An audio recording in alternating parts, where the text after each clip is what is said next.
Just a heads up for my chronically ill girlies, especially those with maybe long COVID or some sort of fatigue related symptom. Also pain conditions. Something that gets missed a lot, and this was my case, I had chronic fatigue and it was due to histamine intolerance.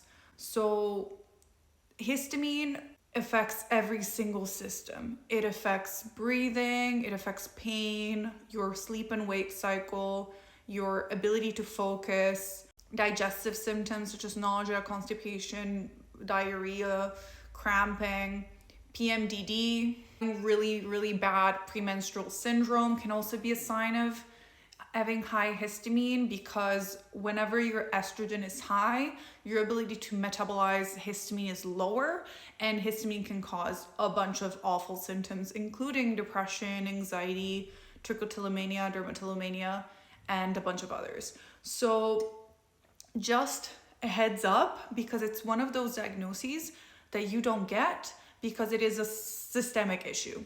So for instance, in my case, I was sent to a variety of different doctors. I was sent to a neurologist and a gastroenterologist and a GP, a dermatologist, allergy specialist. Like I did all of these and I never got the diagnosis from them. I figured it out on my own, and that's how I'm able to like live a life again, because they didn't talk to each other. Like if they don't talk to each other, they're not going to be able to tell that all the symptoms that I was having in different areas were all connected, and they all stopped the moment that I started really addressing the histamine situation.